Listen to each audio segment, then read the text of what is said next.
کوئی جزیرہ تھا، وہاں کا سیاسی نظم یہ تھا کہ سال کی آخری تاریخ کو جو ان کا موجودہ بادشاہ ہوتا اس کو جنگل میں چھوڑتے اور نیا بادشاہ لینے کے لیے وہ ساحل پہ آ جاتے۔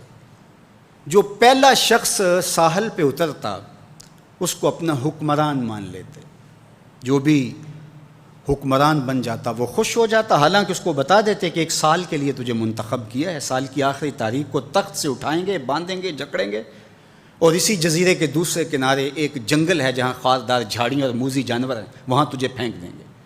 وہ بھول جاتا، کہتا دیکھی جائے گی، اور سال کی آخری تاریخ جب وہ رسیاں اور زنجیریں لے کے آتے تو وہ پریشان ہو جاتا کہ آنکھ جھپکنے میں سال گزر گیا، پتہ ہی نہیں چلا۔ پھر روتا ہوا چیختا ہوا اس جنگل میں جاتا اور لوگ اس کو چھوڑ کے آ جاتے اور درندوں کا رزق بن جاتا، اور جو بھی آتا اس نے کبھی انکار نہیں کیا تھا۔ پہلی بار ایسا ہوا کہ جس شخص کو انہوں نے ہار ڈالے، گارڈ آف آنر دیا، تعظیم تکریم دی، سیلوٹ کیا، اس نے کہا یہ سب کیا ہے؟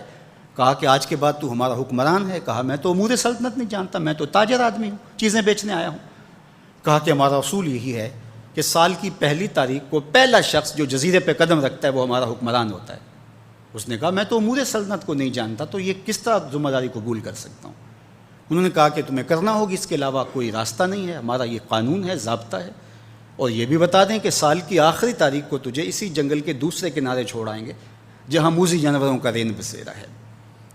تو اس نے کہا اگر انجام اتنا دردناک اور خطرناک ہے پھر تو میں بالکل جانے کے لیے تیار نہیں ہوں۔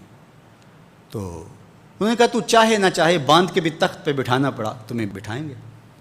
اس نے کہا اچھا مجھے یہ بتاؤ کہ سال بعد میری بات مانو گے یا نہیں؟ انہوں نے کہا کہ ہاں، قانون میں تو ترمیم نہیں کر پائے گا، لیکن یہ ہوگا کہ تیرے انتظامی حکم ہم ماننے پہ مجبور ہوں گے۔ اس نے کہا ٹھیک ہے، میں تمہارا حکمران بننے کے لیے تیار ہوں۔ رومی بولتے ہیں کہ جب بھی کوئی شخص تخت نشین ہوتا تو وہ بھول جاتا کہ میرے 7 سال کی آخری تاریخ میں کیا ہونے والا ہے۔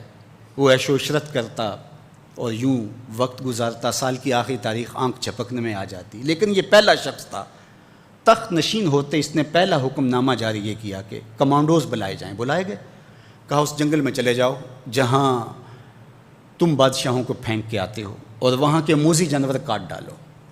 پھر بلدیہ کے ملازمین بلائے، کہا جاؤ جا کے وہاں کی جھاڑیاں کاٹو۔ پھر معمار بلائے، کہا جا کے وہاں محل تیار کرو۔ کچھ لوگوں کو بلایا، کہا جا کے وہاں پھول لگاؤ، پھلدار درخت لگاؤ، سایہ دار شجر لگاؤ۔ پوری حکومتی مشینری اس جنگل کو کٹوانے، وہاں کے موذی جانور قتل کروانے، اور وہاں خوبصورت محل بنوانے، کنویں کھدوانے اور پھلدار درخت لگوانے میں صرف کر دی۔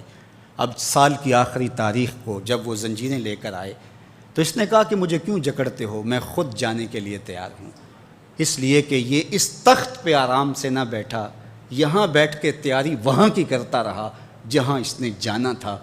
کافر اور فاسق دنیا کے تخت پہ عیش کرتا ہے، بھول جاتا ہے کہ میں نے کہاں جانا ہے، اور صالح مومن اس تخت پہ آرام سے نہیں بیٹھتا، جہاں جانا ہے اس کے لیے تیاری کرتا رہتا ہے۔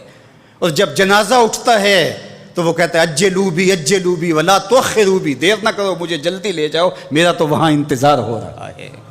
اور پھر جب وہ وہاں پہنچتا ہے تو القبر روضۃ من ریاض الجنہ، وہ جنت کے باغوں میں سے باغ بن چکی ہوتی ہے۔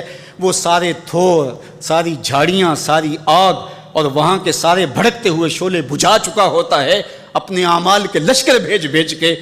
ہم نے دیکھنا ہے کہ ہم یہاں آخرت کے لیے کچھ بھیج رہے ہیں کہ یہیں سب کچھ لٹا رہے ہیں۔ دنیا کے مختلف ممالک میں جانا ہوتا ہے۔ تو ایک دفعہ میں اٹلی گیا تو وہاں ایک شہر میں مجھے کچھ دوست لے گئے، تو وہ چھوٹا سا گھر تھا، تو 20 سے 30 لوگ وہاں رہ رہے تھے۔ تو میں بڑا حیرت زدہ ہوا، تو میں نے کہا کہ آپ یہاں تنگ سی جگہ پہ 20-25 لوگ رہ رہے ہیں، تو اتنی مشکل میں کیوں رہ رہے ہیں؟ تو کوئی بڑا سا گھر خرید لیں، آسودہ رہیں۔ تو انہوں نے کہا کہ جناب آپ ہمارے علاقے میں جا کے دیکھیں، 5-5 کنال کے گھر ہم نے وہاں شروع کیے ہیں۔ ہم یہاں کمائی کرنے آئے ہیں، عیش کرنا تھوڑے آئے ہیں، ہم تو چند سالوں کے لیے یہاں آئے ہیں، اس لیے ہم یہاں سے کماتے ہیں، بھیجتے وہاں ہے جہاں ہم نے ہمیشہ جا کے رہنا ہے۔ میں نے کہا یہی تو میں سمجھانے آیا ہوں، جہاں جتنا رہنا ہے وہاں کا انتظام بھی اس حساب سے کرو۔ حضور نے فرمایا کن فی الدنیا کانک غریب او عابر السبیل، دنیا میں ایسے رہو جس طرح مسافر اجنبی رہتا ہے۔